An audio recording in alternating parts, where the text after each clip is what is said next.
Hai people, selamat datang di Pocil, podcast sambil ngecil bersama gue Gisela Azaria.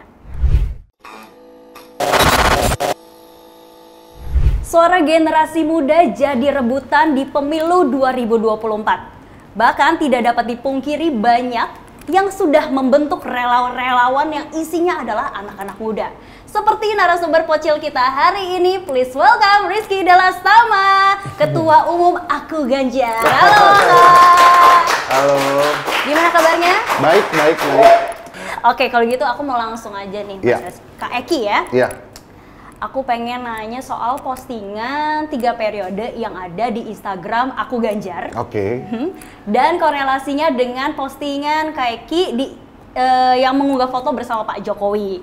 Itu kan ada tulisan caption 2012 sampai 2019 tegak lurus, semoga 2024 masih dalam satu barisan. Iya. Apa maksud semoga masih dalam satu barisan, Mas? Bukannya udah jelas bermanuver. Oke. Jadi mungkin jelasin ya, ini langsung menusuk banget nih kayaknya.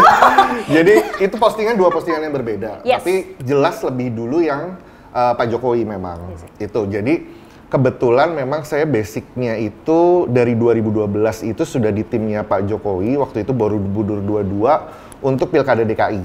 Jadi waktu itu Pak Jokowi Ahok lawan Pak Foke. Lalu lanjut lagi di 2014, saya bersama kawan Jokowi itu untuk Pak Jokowi dan JK.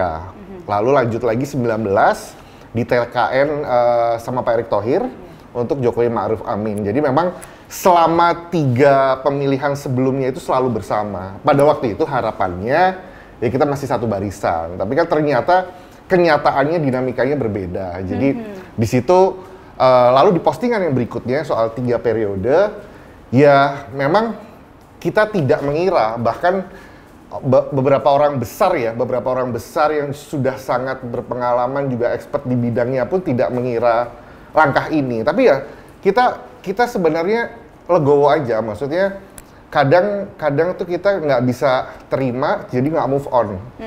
Padahal harusnya ya udah, namanya politik, satu, lo nggak boleh sakit hati. Kecewa boleh, tapi nggak boleh sakit hati. Jadi ketika memang kenyataannya berbeda dengan apa yang kita harapkan, ya wis, kita jalan terus gitu. Toh ya di politik akan terjadi seperti ini pasti. Perbedaan, gitu kan. hal-hal yang tak terduga gini. Dan itu biasa gitu. Ya kalau kita kecewa, kita mengungkapkan kekecewaan, wajar. Tapi kalau terlalu berlama-lama kecewa, nyinyir, membuli dan lain-lain, itu udah nggak asik lagi. Udah fokus aja. Pokoknya kita menangin Pak Ganjar Mahfud, yang nama-nama lain dan lain-lain itu kita tutup mata aja. I see. Move on ya, harus Ya, move on. Oke, sekarang kita yang adem ayam dulu deh. Iya. Gimana nih awal mula Aku Ganjar terbentuk? Oke, berangkat dari banyak yang bilang ke gue tadi awalnya adalah, Ki, gue mau dukung Pak Ganjar dong, tapi gue belum mau masuk partai ya. Gue belum mau masuk PDI, gue belum mau masuk Perindo, gue belum mau masuk P3, tapi gue mau dukung Pak Ganjar. Ya udah, jadi memang positioning Aku Ganjar, anak muda koalisi untuk Ganjar adalah mereka yang mau dukung Pak Ganjar, tetapi belum mau berpartai. I see. Gitu, itu positioningnya. Dan ini bukan berarti kita mengajarkan untuk apolitis jangan masuk partai. Tidak, partai politik adalah instrumen politik kita, instrumen kita untuk demokrasi, jelas. Jadi, cuman kan kita nggak bisa maksain untuk semua mau masuk ke partai. Jadi ada yang mereka ingin, gue mau punya kontribusi politik, mau punya kontribusi untuk bangsa negara, tapi gue belum mau nih untuk berpolitik praktis di partai. Ya wis, monggo, ini positioning kita, silahkan masuk ke sini. Terus tagar politik sukaria, itu kan jadi tagline-nya tuh untuk relawan Aku Ganjar. Apa sih sebenarnya ingin disampaikan melalui tagar tersebut? Oke, kenapa kita angkat politik sukaria sebenarnya adalah berawal dari kita lihat pemilu-pemilu sebelumnya, yang 2019 lumayan keras, lalu kita tahu di Pilkada DKI juga keras. Nah, kita nggak pengen kayak gitu lagi. Kita nggak pengen masyarakat kita terbagi dua, ada yang dinilai kaum ini, kaum itu, nggak. Jadi politik itu beda, tadi balik lagi, itu biasa. Beda biasa, lo argumen, lo saring serang, monggo silahkan. Tapi habis itu ngopi bareng lagi. Jadi politik sukaria itu walaupun lo di Anies, lo di Prabowo, kita beda, tapi kita harus tetap asik aja, udah nggak usah dibawa baper. Karena kalau politik baper, ya lo nggak usah masuk politik. Kayak gitu, jadi udah dibawa asik aja, kita sukaria aja, dan program kita pun turunannya juga program-program yang memang ya udah asik aja, karena memang bagi kita di Gen Z dan milenial kita udah nggak bisa lagi untuk hard selling. Nah, Kita udah nggak bisa hard selling. betul, betul banget. Jadi memang yang kita ajak adalah activity-nya, karena kita pendekatannya selalu community based. Jadi kita nggak bisa bilang lagi ke teman-teman Gen Z untuk Pak Ganjar udah bikin waduk sekian, mereka nggak peduli. Yang penting kita melakukan aktivitas yang sama dengan aktivitas yang mereka lakuin. Misalnya, karena kita kan community base, kita ada bola, ada softball, ada basket, ada motor, macam-macam. Nah, itu yang kita lakukan saat ini, pendekatannya community. Kayak misalnya main bola, kita ajak sekitar 8-9 komunitas. Nah, ini juga jadi pelajaran juga. Relawan jangan bikin acara untuk relawan lagi, percuma. Ini relawan bikin acara untuk orang lain, untuk undecided voters, untuk swing voters, untuk mereka yang belum menentukan gua kemana ya, gua nggak tahu nih belum milih siapa. Karena gue pernah bikin namanya kayak sosial eksperimen lah di Blok M, karena situ banyak kantor startup. Ini khusus yang kita sasar adalah teman-teman startup di Pasaraya, situ kan banyak tuh, ada Goto segala macam dan lain-lain. Nah itu kita bikin sosial eksperimen, kita nggak pakai identitas, kita tanya 2024 pilih siapa? Nggak kita arahin sama sekali. Hasilnya 90% itu belum menentukan pilihan. masih golput Ya, jadi rata-rata gua nggak tahu mau milih siapa, gua nggak mau tahu mau milih siapa, dan gua belum mau cari tahu. Itu 3. Berarti kan memang ceruk market yang mereka belum menentukan pilihan ini banyak. Sedangkan 58%-an pemilih kita nanti adalah Gen Z dan juga milenial. Jadi sebenarnya kita akan bertarung di situ. Cuman dengan satu syarat, kalau menurut kita adalah kita udah nggak bisa hard selling. Anak muda udah nggak bisa dimobilisasi. Saya lihat juga coming soon ada ganjarisasi senopati. Oh, itu iya. kayaknya lagi, coming soon aku ngeliatnya lagi. Apa tuh Mas? Boleh di spill dikit dong Kak Eki.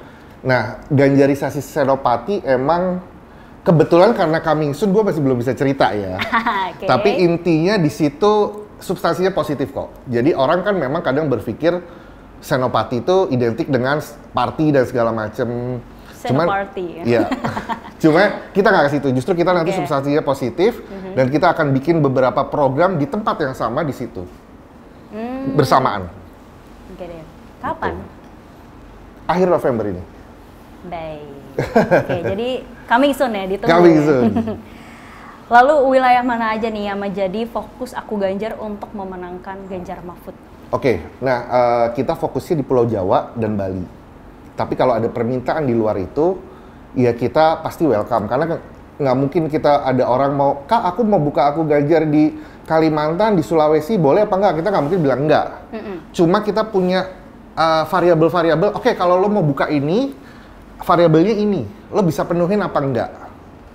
Karena kita juga mau lihat kan, ini keseriusannya sampai di mana, komitmennya sampai di mana, variabelnya juga nggak yang berat-berat kok. Kalau boleh tahu kenapa pilihnya Jawa dan Bali? Kalau kita tahu sebenarnya Bali itu kan istilahnya kandangnya PDIP juga kayak udah banyak gitu istilahnya. Nah lalu kenapa jadi pilih itu? Satu, wilayah tersebut? Jawa adalah kunci. Jadi suara terbesar memang di Pulau Jawa. Dan ini mungkin mindset yang agak berbeda dengan kebanyakan.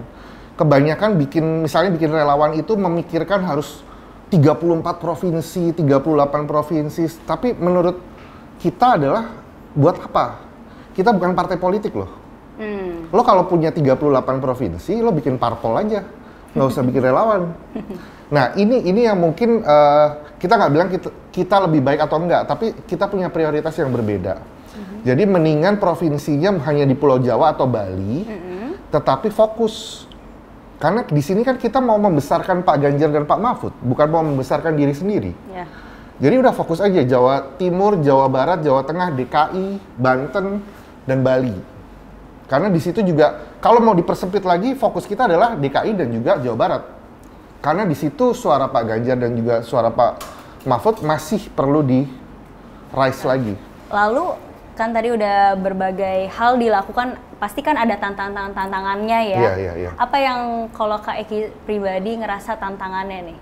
Oke, nggak gampang untuk ngasih edukasi soal politik di teman-teman Gen Z dan milenial juga. Banyak misalnya ada komunitas dan lain-lain yang memang, gue kalau politik nggak dulu deh.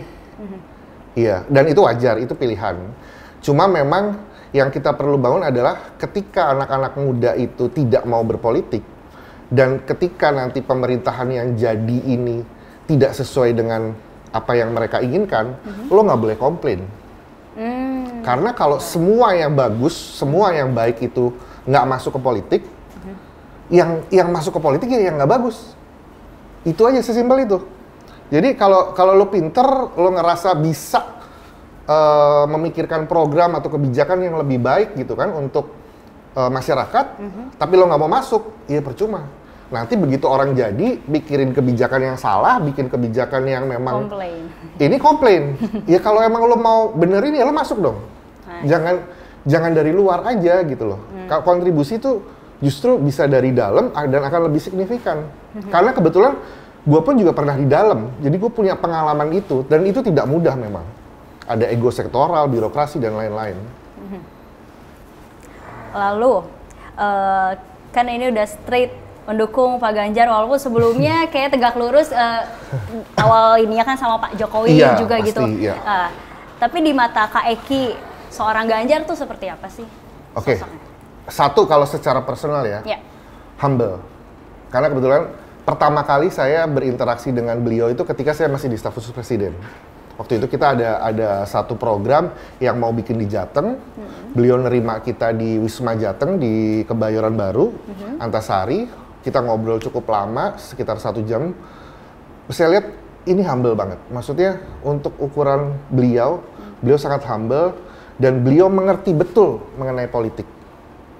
Jadi saya lihat juga salah satunya faktor mungkin ya kalau kita lihat keluarga.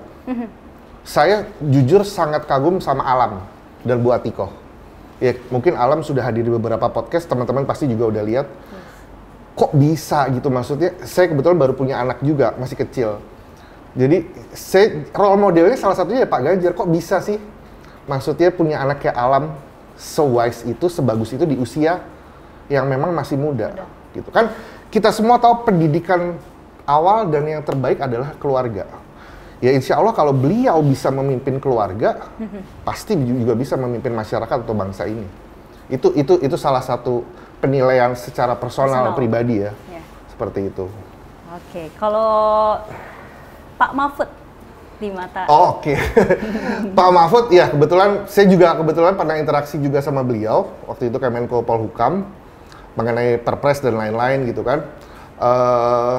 Saya lihat memang lurus Pak Mahfud, nggak miring-miring, nggak belok-belok. Saya lihat penegak hukum yang memang ya tanpa tedeng aling-aling ya. Semua disikat, yang penting kalau menurut dia benar ya dia nggak akan takut. Itu yang saya lihat. Dan ini penting. Mungkin kalau teman-teman Gen Z atau milenial belum bisa berpikir apa nih korelasinya sama gua nih dengan istilahnya penegakan hukum yang baik dan segala macam. Yang harus diingat adalah pekerjaan, investasi itu butuh stabilitas hukum yang baik. Suatu negara kalau misalnya stabilitas hukumnya nggak baik, semuanya bisa diatur di belakang, tentu orang akan kabur. Yang tadinya mau investasi, bahasanya dipalakin, karena hukumnya tidak tegas, law enforcement-nya, akhirnya nggak jadi investasi. Nggak investasi, akibatnya apa? Lapangan pekerjaan juga tidak terbuka. Akibatnya teman-teman mencari pekerjaan sulit, membuka usaha sulit, karena marketnya terbatas dan lain-lain. Gampangnya, simpelnya kalau saya sederhanakan seperti itu. Jadi stabilitas hukum itu penting, dan penegakan hukum, law enforcement, mungkin kita ya dari sisi hukum udah banyak lah yang bagus. Saya bukan orang hukum, tapi sudah banyak peraturan. Tapi law enforcement-nya apakah sudah maksimal penegakan hukumnya? Nah itu kalau semuanya masih bisa diatur, orang pasti kabur. Oke, dipancing soal stabilitas hukum. Saya jadi kan baru-baru ini juga, belum lama ini kan ada putusan MK ya, terkait terhadap Pak Anwar Usman, dan sebelum ada putusan tersebut sempat ada istilahnya kekhawatiran ini tidak politik pemilu 2024 tidak bisa berjalan berjudi lah gitu ya. Nah tapi sekarang udah keluar putusan MK-MK seperti ini. Iya. Kalau tanggapan Kak Eki gimana? Ya, apapun hasilnya kita harus hormati dan menurut saya juga ini dari sisi Gen Z milenial ya, fokus aja udah ke kompetisi ini. Jadi siapapun pesertanya kita confidence kok. Mau lawannya anak presiden, kita tetap confidence kok. Jadi keputusannya apapun kita hormati. Jangan selalu habis energi mengenai ini gitu loh maksudnya. Jadi merasa tersakiti, sibuk membuli dan segala macam, tapi akhirnya pekerjaan politiknya justru Esensinya sebenarnya esensinya iya, yang harusnya lo turun ke masyarakat memperkenalkan Pak Ganjar, Pak Mahfud dengan lebih intens, lo sibuk mengkritisi MK dan lain-lain. Pertanyaannya adalah kalau lo sibuk habisin energi di situ emang bisa ngerubah? Enggak juga kan? Ya udah fokus aja deh. Jadi kayak pakai kacamata kuda, oke, oh ada putusan ini.